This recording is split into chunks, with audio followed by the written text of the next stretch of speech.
Welcome to our channel. Already हमने RRB, ALP और technician के लिए जनरल साइंस एमसीक्यू का सीरीज स्टार्ट कर दिया है और यहाँ पे हम डिस्कस करने वाले हैं 1000 best general science MCQs. Already ये जो है सीरीज स्टार्ट हो चुका है और रेगुलरली जो है हम आपके लिए वीडियो जो है अपलोड कर रहे हैं। हर दिन आपके लिए जो है वीडियो अपलोड किया जा रहा है ताकि प्रिपरेशन में कोई दिक्कत ना हो। तो मेक श्योर कि आप चैनल को भी जरूर सब्सक्राइब कर लें ताकि आपको रेगुलरली नोटिफिकेशन मिलता रहे और प्रिपरेशन बहुत अच्छा से चलता रहे। और यहाँ पे जो बेस्ट 1000 क्वेश्चन हमने लिया है जनरल साइंस का 2018 से रेलवे ने जितने भी एग्जाम्स लिए हैं सारे पेपर्स को एनालिसिस करने के बाद जो है इन बेस्ट 1000 क्वेश्चंस को आपके लिए बनाया गया है। और बहुत सारे स्टूडेंट ने ये भी कहा था कि जो बेस्ट अपने 1000 जनरल साइंस के जो है क्वेश्चंस बनाए हैं ये हमें दे दे ताकि प्रिपरेशन स्टार्ट करने से पहले उनको एक आइडिया मिल जाए। इसके लिए हमने क्या किया है, जनरल साइंस का 1000 बेस्ट प्लस जनरल अवेयरनेस के 1000 बेस्ट क्वेश्चंस को लिया है। 2018 से जितने भी एग्जाम्स रेलवे ने लिया है, चाहे एएलपी टेक्नीशियन हो, जेई का एग्जाम हो, उसके बाद ग्रुप डी हो, एनटीपीसी हो, सारे पेपर्स को एनालिसिस किया। जितने भी इनके जनरल साइंस के क्वेश्चंस हैं, जनरल अवेयरनेस के क्वेश्चन है, सबको जो है यहाँ पे एनालिसिस करने के बाद जो है इन क्वेश्चंस को बनाया गया है। कुछ क्वेश्चंस को डायरेक्टली लिया गया है, कुछ क्वेश्चंस को बनाया गया है ताकि जो है आपको अच्छे से समझ में आ जाए कि किस तरह के जो है क्वेश्चन रेलवे पूछता है। तो अगर आपको इसको लेना है तो इसका लिंक डिस्क्रिप्शन बॉक्स में दिया गया है और सिर्फ 99 रुपीज़ में जो है ये आप बिल्कुल ले सकते हैं। जितना कॉस्ट लो हो सके उतना रखा है ताकि हर एक स्टूडेंट ले सके, प्रिपरेशन के आगे ही समझ सके कि हाँ किस तरह क्वेश्चन पूछा जाता है, क्या क्या पढ़ना है। स्पेसिफिकली मैं आपको बता देता हूँ कि क्लास 9 और क्लास 10 के जो साइंस के बुक्स हैं इनको बहुत अच्छा से पढ़ें। एनसीईआरटी के यहाँ से बहुत सारे क्वेश्चन आते हैं और इन सारे क्वेश्चंस को देखना जरूरी है। इंग्लिश में है, जो भी एस्पिरेंट्स हैं, जो भी यहाँ पे स्टूडेंट हैं जो आगे चल के हिंदी में एग्जाम देने वाले हैं एएलपी या टेक्नीशियन का, वो कृपया करके ये बुकलेट को ना लें।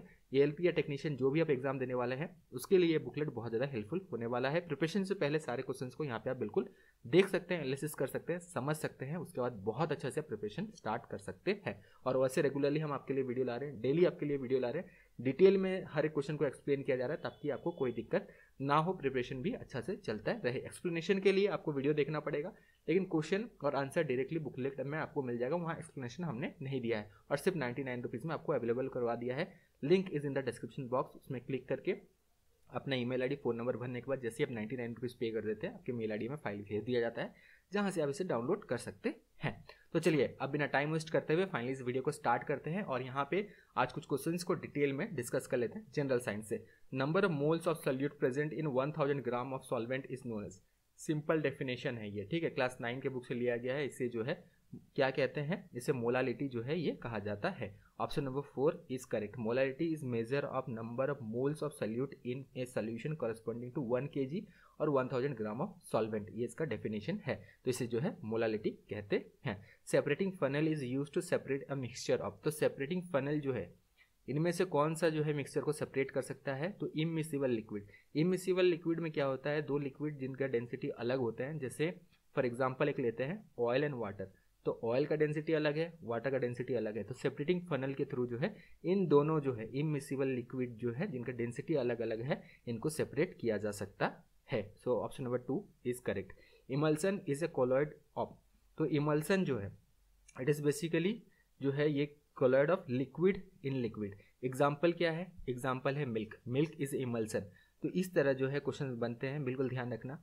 तो इसी तरह के ये क्वेश्चन तो डायरेक्टली जो है लिया गया है रेलवे के पेपर से। तो इमल्सन जो है ये बेसिकली अगर देखें it is a colloid of 2 और more immiscible liquid well liquid contain a dispersion of other liquid, ठीक है, जैसे fat and water, fats and water, ठीक है, मिल्क हो गया, ये सारे जो है ये इमल्सन है। For controlling the growth of algae in lake the chemical generally used is. तो जो एल्गी या जो फंगल यहाँ पे ग्रोथ हो जाते हैं बहुत सारे लेक या पॉन्ड्स में, तो उसके लिए जो है कॉपर सल्फेट यूज़ किया जाता है। कॉपर सल्फेट जो है ये क्या करता है, जो भी एल्गी है, जो भी फंगी है, इनको जो है मार डालता है। देख जो कॉपर सल्फेट है it kills the algae and fungi in the lake, ठीक है, तो इसीलिए लेक और पॉन्ड में इसे यूज़ किया जाता है। Which acid is called aquafortis. तो एक्वाफोर्टिस इनमें से कौन सा एसिड को कहा जाता है, तो इसका जो सही जवाब है ये है नाइट्रिक एसिड। नाइट्रिक एसिड जो है इसे एक्वाफोर्टिस जो है ये कहा जाता है। अब पहले देख लेते हैं नाइट्रिक एसिड। कभी कभी ऐसे नाइट्रिक एसिड भी लिखा हुआ आपको मिलेगा, कभी कभी HNO3 भी आपको मिलेगा, तो ये देख लेना, ठीक है। तो ऐसा भी कभी कभी रेलवे करता है। तो HNO3 ये बेसिकली नाइट्रिक एसिड है, इसे एक्वाफोर्टिस कहा जाता है। तो इसका लैटिन जो मीनिंग है ये है स्ट्रॉन्ग वाटर, ठीक है, तो ये भी ध्यान रखना। तो इसीलिए जो है इसे एक्वाफोर्टिस जो है इसका नाम पड़ा है, ये लैटिन नेम के बेसिस पे इसका नाम पड़ा है। स्ट्रॉन्ग वाटर इसे कहा जाता है लैटिन में। Compound which is known as inorganic benzene. तो इनऑर्गेनिक बेंजीन जो है इनमें से कौन से कंपाउंड को ये कहा जाता है? तो इसका जो सही जवाब है ये है ऑप्शन नंबर 1 बोराजीन। बोराजीन जो है इसे इनऑर्गेनिक बेंजीन भी कहा जाता है because it is isoelectronic and isostructural with benzene. इस वजह से जो है बोराजीन जो है इसे इनऑर्गेनिक बेंजीन भी कहा जाता है। Which of the following is known as universal solvent. Universal solvent किसे कहा जाता है? तो इसका सही जवाब है यह ऑप्शन नंबर 3 वाटर। वाटर जो है इसे यूनिवर्सल सॉल्वेंट कहा जाता है because it is capable of dissolving more substance than any other liquid. ठीक है, it is capable of dissolving more substance than any other liquid, इसीलिए इसे जो है यूनिवर्सल सॉल्वेंट कहा जाता है। Contact process is use to manufacture. तो ये सब जो है बिल्कुल ध्यान रखना है, इस तरह के क्वेश्चंस भी काफ़ी बार एग्जाम में बन चुके हैं। ठीक है, तो कॉन्टैक्ट प्रोसेस जो है ये मॉडर्न जो है इंडस्ट्रियल मेथड है for producing sulphuric acid. Sulphuric acid basically contact process के थ्रू ही जो है ये प्रोड्यूस किया जाता है। आजकल जो है इंडस्ट्रीज़ में यही प्रोसेस को यूज़ किया जाता है। कभी कभी डेली साइंस से भी क्वेश्चन जो है बनते हैं, इस तरह के इंडस्ट्रियल साइंस से भी जो है क्वेश्चन बनते हैं। तो इंडस्ट्रीज़ में जो सल्फ्यूरिक एसिड लार्ज अमाउंट में जो बनाया जाता है कॉन्टैक्ट प्रोसेस से बनाया जाता है। थोड़ा सा डिस्कस करते हैं कैसा बनाया जाता है। सबसे पहले सल्फर डाइऑक्साइड को ऑब्टेन किया जाता है, सल्फर को बर्न किया जाता है, या फिर जो ओर्स हैं सल्फर के जैसे पायराइट हो गया, इनको बहुत ज़्यादा हाई टेम्परेचर में जो है बर्न करने के बाद जो है एयर के प्रेजेंस में बर्न किया जाता है और यहाँ से जो है ऑब्टेन किया जाता है सल्फर डाइऑक्साइड।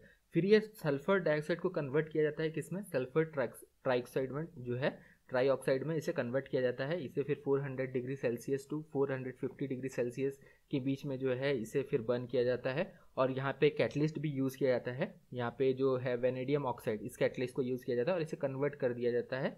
फिर फाइनली जो है इसे जो है सल्फर ट्राइऑक्साइड यहाँ से बनता है। फिर सल्फर ट्राइऑक्साइड को जो है ये वाटर के साथ मिक्स करके जो है ये सल्फ्यूरिक एसिड बनाया जाता है। तो ये है basically contact process. Which gas is liberated by heating potassium परमैग्नेट। तो पोटासियम परमैग्नेट को अगर हीट किया जाए तो कौन सा गैस इमिट होता है? तो इसका जो सही जवाब है ये है ऑक्सीजन। ऑक्सीजन गैस जो है ये इमिट होता है। तो यहाँ पे थोड़ा सा यहाँ पे केमिकल रिएक्शन भी देख लेते हैं ताकि आपको जो है 2KMnO4 जो कि है पोटासियम परमैग्नेट, इसको जब हीट किया जाता है तो ये किस में ब्रेक हो जाता है?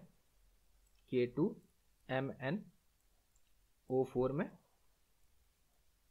प्लस, इसको नोट डाउन कर लें ताकि जो है आपको ये याद रहे। इस तरह क्वेश्चन बार बार एग्जाम में जो है बन चुका है। यहाँ पे मैग्नीज ऑक्साइड बनता है, मैंगनीज ऑक्साइड, और प्लस जो है ये O2 बनता है। तो यहाँ पे जो है ये ऑक्सीजन जो है गैस ये लिबरेट होता है। तो ये बिल्कुल ध्यान रखना, अगर पोटासियम परमैग्नेट को अगर हीट किया जाए तो यहाँ पे जो है ऑक्सीजन गैस जो है ये लिबरेट होता है। Which of the following is used for manufacturing of fertilizer? तो फर्टिलाइजर मैन्युफैक्चर करने के लिए सबसे ज़्यादा अगर हम देखें तो ये फॉस्फोरस को यूज़ किया जाता है। बहुत सिंपल सा है, ये जो है एनसीईआरटी से डायरेक्टली लिया गया है। तो फॉस्फोरस जो है कॉमनली इसे जो है काम में लिया जाता है for manufacturing of fertiliser. Up to which element was law of octave found to be applicable. तो लॉ ऑफ ऑक्टेव जो है ये कहाँ तक जो है ये एप्लीकेबल जो है पाया गया कि कहाँ तक एप्लीकेबल है? तो इसका जो सही जवाब है अगर हम यहाँ पे देखें तो कैल्शियम तक जो है इसे पाया गया कि हाँ लॉ ऑफ ऑक्टेव जो है ये एप्लीकेबल है। अब लॉ ऑफ ऑक्टेव क्या है? ठीक है, ये थोड़ा सा आप यहाँ पे देखना, यहाँ पे ज़्यादा सा डेफिनेशन पे नहीं जाते हैं, यहाँ पे पूरा आपको जो है यहाँ पे दिखाना पड़ेगा कि हाँ किस तरह जो है लॉ ऑफ ऑक्टेव काम करता है। आप एक बार रियली सॉरी, यहाँ पे ऑप्शन हमने ऑक्सीजन करेक्ट कर दिया। यहाँ पे जो सही ऑप्शन है ये है कैल्शियम। ठीक है, कैल्शियम तक जो है ये जो है कैल्शियम तक वैलिड है लॉ ऑफ ऑक्टेव।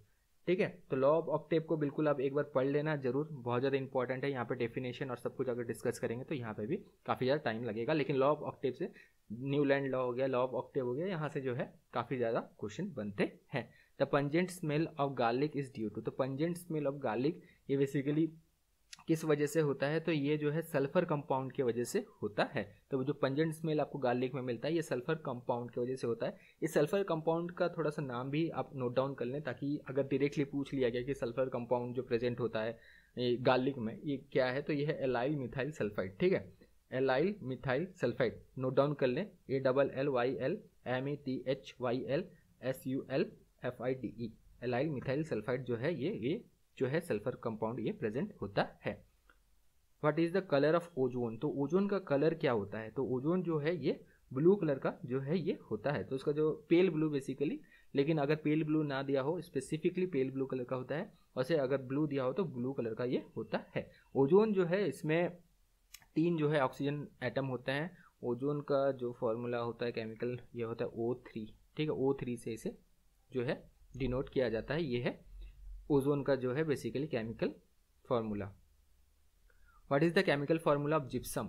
जिप्सम का जो है केमिकल फार्मूला क्या है, ये भी क्वेश्चन काफ़ी बार बना है, CaSO4 2H2O। तो ये बेसिकली इसका जो है ये केमिकल फार्मूला है, काफ़ी बार जो है एग्जाम में भी रिपीट हुआ है ये question. Potassium permanganate is use to purify water because it is. तो पोटेशियम परमैग्नेट को जो है ये वाटर प्यूरिफिकेशन के प्रोसेस में क्यों यूज़ किया जाता है? Because it is a oxidizing agent. ये जो है ऑक्सीडाइजिंग एजेंट है, और जो भी इम्प्योरिटीज़ प्रेजेंट होते हैं, मेटलिक इम्प्योरिटीज़ खास करके अगर हम देखें, जैसे आयरन अगर प्रेजेंट है, मैंगनीज प्रेजेंट है, हाइड्रोजन सल्फाइड प्रेजेंट है, तो इनको ऑक्सीडाइज करके जो है ये सॉलिड पार्टिकल्स में कन्वर्ट कर देता है, जिससे बाद में इसे फिल्टर आउट जो है किया जा सकता है। Which of the following gases has highest calorific value? तो हाईएस्ट कैलोरीफिक वैल्यू इनमें से कौन सा गैस का है? तो ये है हाइड्रोजन, ठीक है। तो हाइड्रोजन का जो कैलोरीफिक वैल्यू है ये सबसे जो है ज़्यादा है, और इसी वजह से आप सुनते होंगे कि आगे चल के जो है ये हाइड्रोजन जो है पावर्ड जो है ये फ्यूल के व्हीकल्स भी आने वाले हैं, हाइड्रोजन व्हीकल्स आने वाले हैं। अब कैलोरीफिक वैल्यू क्या होता है वो भी थोड़ा जान लेते हैं, ताकि आपको और ज़्यादा क्लियरेंस यहाँ पे मिल जाए कि हाँ, इस वजह से जो है हाइड्रोजन को कहा जाता है कि इसका कैलोरीफिक वैल्यू सबसे ज़्यादा है। कैलोरीफिक वैल्यू बेसिकली जो है amount of heat energy present in a fuel. तो हाइड्रोजन में बाकी के कंपेरिजन में जितने भी यहाँ पे ऑप्शन दिख रहे हैं, या बाकी जितने भी गैसेस हैं उनके कंपेरिजन में हाईएस्ट कैलोरीफिक वैल्यू जो है ये हाइड्रोजन में होता है। Froth and foams are example of. तो फ्रोथ एंड फोम्स जो है ये किसके एग्जाम्पल्स हैं? तो ये है गैस सस्पेंडेड इन लिक्विड, इसका जो है ये एग्जाम्पल है। Dispersion of gas in liquid, basically ये फ्रोथ एंड फोम्स जो है ये गैस सस्पेंडेड इन लिक्विड, ठीक है। इसी तरह अभी हमने थोड़ा देर पहले ही डिस्कस किया था इमल्सन के बारे में, उसी तरह फ्रोथ एंड फोम्स। देखिए इस तरह क्वेश्चंस काफ़ी बनते हैं। फ्रोथ एंड फोम्स जो है किसके एग्जाम्पल है? गैस सस्पेंडेड इन लिक्विड या फिर dispersion of gas in liquid. Dispersion of liquid in liquid को इमल्सन कहा जाता है। Which of the following behave chemically both metal and non metal? Obviously अगर कोई ऐसे जो है एलिमेंट है जो कि both metal and non metal के तौर पे बिहेव कर रहा है, तो बेसिकली वो क्या होगा? वो सेमीकंडक्टर होगा या फिर मेटलॉइड होगा, ठीक है। तो उसे सेमीकंडक्टर या फिर मेटलॉइड के नाम से हम जानते हैं। तो बाउंड्री लाइन एलिमेंट भी कहा जाता है। प्रेडिक्टेबल के अगर हम व्यू से देखें तो बाउंड्री लाइन एलिमेंट भी कहा जाता है, क्योंकि मेटल और नॉन मेटल के बीच में क्या होता है? मेटलॉइड्स होते हैं, और इन्हें जो है बाउंड्री लाइन एलिमेंट्स भी कहा जाता है। तो इनमें से कौन सा जो है सेमीकंडक्टर है या मेटलॉइड है? तो इसका सही जवाब है बोरोन, ठीक है। तो ऑब्वियसली ऐसे आप जो है आइडेंटिफाई कर सकते हैं। इस तरह क्वेश्चन जो है जनरली जो है रेलवे में आपको देखने मिलेगा। मेलेचाइट इज द ओर ऑफ। मेलेचाइट जो है ये किसका ओर है? तो ये जो है कॉपर का ओर है। तो मेटल एंड देयर ओर्स, यहाँ से क्वेश्चन बनना ही बनना है, ठीक है। हर बार बनता है, आगे चल के भी आपको एग्जाम में देखने मिलेगा, जो एलपी और टेक्नीशियन का एग्जाम होने वाला है। इसलिए हम बार बार आपसे रिपीट जो है ये कर रहे हैं कि जो बुकलेट हमने बनाया है 2000 बेस्ट क्वेश्चंस जो आपके लिए बनाया है, 1000 जनरल साइंस के MCQs plus 1000 best general awareness के एमसीक्यूज। बहुत ज़्यादा मेहनत लगा है सारे पेपर्स को एनालिसिस करके, जेई का, एएलपी टेक्नीशियन का, ग्रुप डी का, एनटीपीसी का, सबको एनालिसिस करके जो है वो बुकलेट बनाया गया है। बहुत ज़्यादा मेहनत लगा है, तो बुकलेट आप बिल्कुल ले सकते हैं और बहुत अच्छे से उसको पहले एनालिसिस कर लें, उसके बाद प्रिपरेशन स्टार्ट करें। फिर बहुत अच्छे से आप जो है प्रिपेयर करके हर एक जो है चैप्टर्स को बहुत अच्छा से पढ़ें। यहाँ पे डायरेक्टली डेफिनेशन से ही क्वेश्चन उठा लिया जाता है, ठीक है। तो इस तरह जो है आप बहुत अच्छा से, और केमिकल रिएक्शन जो साइड में एक्सपेरिमेंट्स दिए गए हैं, इन एक्सपेरिमेंट्स को मिस मत करना। जब एनसीईआरटी पढ़ रहे होंगे, जब कोई बुक पढ़ रहे होंगे, तो साइड्स में एनसीईआरटी की बुक में जो एक्सपेरिमेंट दिए गए हैं वहाँ से भी काफ़ी सारे क्वेश्चन जो है हमें देखने मिला कि वहाँ से पूछा गया है। तो इस तरह के जो है क्वेश्चन है। Atomic number is denoted by alphabet. तो एटॉमिक नंबर को किससे डिनोट किया जाता है? Z से डिनोट किया जाता है। एटॉमिक मास को A से डिनोट किया जाता है। ये क्वेश्चन बना था, ये क्वेश्चन जो है ये रेलवे का ही क्वेश्चन है। एटॉमिक मास को A से डिनोट किया जाता है, एटॉमिक नंबर को Z से डिनोट किया जाता है।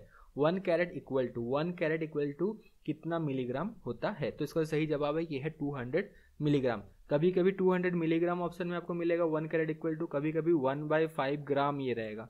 तो कंफ्यूज नहीं होना है कि 200 मिलीग्राम मैंने पढ़ा था, जबकि यहाँ पे मैथ का भी जो है क्वेश्चन आपको करना है, मैथ का भी यहाँ पे क्वेश्चन पूछा जाएगा। तो इतना तो आपको समझ में आ जाएगा, 1/5 ग्राम रहेगा, ये भी सही है। या फिर इसको ऐसे भी लिखा जा सकता है 0.20 ग्राम, ये भी लिखा जा सकता है, ठीक है, या 0.2 ग्राम ये भी लिखा जा सकता है। तो यहाँ पे कंफ्यूज मत होना, ठीक है। तो 1 कैरेट इक्वल्स टू 200 मिलीग्राम, ये आपको याद रखना है। इसको अलग अलग तरीके से बस लिख दिया जाता है एग्जाम में। कुछ एग्जाम में 200 मिलीग्राम रहेगा, कुछ एग्जाम में ऑप्शन रहेगा 1/5 ग्राम, कोई एग्जाम में ऑप्शन रहेगा 0.2 ग्राम, ऐसे ही जनरली इसे लिखा जाता है। लेकिन आपको ये याद रखना 1 कैरेट इक्वल्स टू 200 मिलीग्राम होता है। Galvanisation is the process. अभी क्वेश्चन तो कई बार बना है, कई सारे एग्जाम्स में, रेलवे के सारे एग्जाम्स में ही ये बन चुका है क्वेश्चन और काफ़ी बार रिपीट हुआ है। It is basically coating of iron metal by zinc metal का जो है कोटिंग दिया जाता है।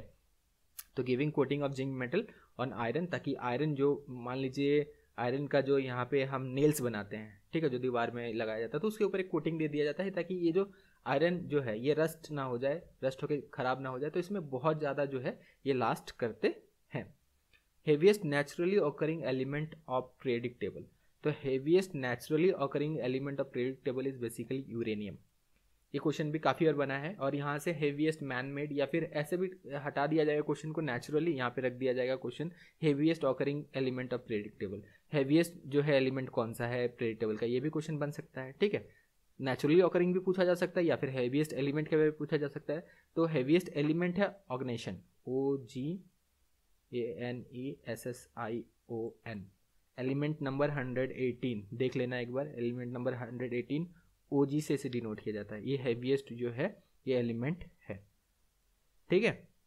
और हैवीएस्ट मेटल कौन सा है, ऑस्मियम हैवीएस्ट मेटल है। ये सारे जितने भी रिलेटेड हम यहाँ पे डिस्कस कर रहे हैं, ऑस्मियम, यहाँ पे हैंडराइटिंग थोड़ा ख़राब है लेकिन इनको बिल्कुल पढ़ लेना। ऑस्मियम जो है ये हेवीएस्ट जो है मेटल है। हेवीएस्ट एलिमेंट पूछा जाए तो ऑर्गेनाइजेशन एलिमेंट नंबर 118 है, OG से डिनोट किया जाता है। हेवीएस्ट नेचुरली ऑकरिंग एलिमेंट के बारे में अगर पूछा जाए पीरियोडिक टेबल में तो ये है यूरेनियम, ठीक है। ये सब पूरा अच्छे से ध्यान से आपको याद रखना है, यहाँ से क्वेश्चन बनना है, नोट डाउन कर लें अभी ताकि आपको याद रहे। Which of the following is trace element. अब ट्रेस एलिमेंट किन्हें कहा जाता है, ट्रेस एलिमेंट सबसे पहले डिस्कस कर लेते हैं। Trace elements are the element are the basically metals or element which are required by living tissue in small amount, ठीक है। जो लिविंग टिश्यूज़ हैं, ह्यूमंस में ही मान लीजिए जो लिविंग टिश्यूज़ हैं, तो इनको बहुत स्मॉल अमाउंट में ट्रेस एलिमेंट्स या फिर मेटल्स कह लीजिए इनका ज़रूरत होता है। नोट डाउन करें कौन कौन सा ट्रेस एलिमेंट्स हैं जो कि हमारे टिश्यूज़ को, लिविंग टिश्यूज़ को बहुत स्मॉल क्वांटिटी में ज़रूरत है, क्योंकि क्वेश्चन कहीं से भी बन सकता है कि कितने ट्रेस एलिमेंट है, ये भी पूछा जा सकता है। ये सब बिल्कुल आपको पढ़ के जाना है। Zinc, copper, cobalt, chromium, iodine, manganese, molybdenum, selenium, ये सारे जो हैं ट्रेस एलिमेंट हैं और ये जो है हमारे जो लिविंग टिश्यूज़ हैं इनको बहुत स्मॉल अमाउंट में ज़रूरत है प्रॉपर फंक्शनिंग के लिए। तो यहाँ पे इनमें से कॉपर जो है प्रेजेंट है, याद रखना। और भी है, जिंक है, अभी हमने बोला था zinc, copper, cobalt, chromium, iodine, manganese, molybdenum, selenium, ये सारे जो हैं ट्रेस एलिमेंट हैं। कितने ट्रेस एलिमेंट है वो भी देख लेना, ये कुछ हमने जो है आपको बताया है, और भी अगर होंगे तो वो भी जरूर देख लेना। और कितने टोटल ट्रेस एलिमेंट है ये भी कमेंट बॉक्स में जरूर बताना अगर आपको पता हो तो। Bohr's orbits are called stationary because, तो वोर्स जो एटॉमिक मॉडल है ये भी बहुत इंपॉर्टेंट है पढ़ना, ठीक है। तो यहाँ पे वोर्स जो ऑर्बिट है are called stationary because electrons in them does not lose energy, इसीलिए जो है इन्हें स्टेशनरी कहा गया है। इलेक्ट्रॉन्स जो होते हैं यहाँ पे they does not lose energy, इसलिए whose orbit is called stationary. A chemical equation is said to be balanced if the number of, ये भी क्वेश्चन रेलवे में ही पूछा गया है। तो केमिकल इक्वेशन को जो है बैलेंस केमिकल इक्वेशन तब कहा जाता है if number of atoms are same in both the side. Option number 1 is correct. तो ये बिल्कुल ध्यान रखना, a chemical equation is said to be balanced if number of atoms are same in both the side. Video को यहीं खत्म करते हैं। रेगुलरली आपके लिए वीडियो लाया जा रहा है, वीडियो अगर पसंद आया तो एक लाइक जरूर कर देना, और डेली आपके लिए वीडियो लाया जाएगा जब तक ये 1000 बेस्ट क्वेश्चंस को डिटेल में हम डिस्कस नहीं कर लेते हैं। Thank you, all the best.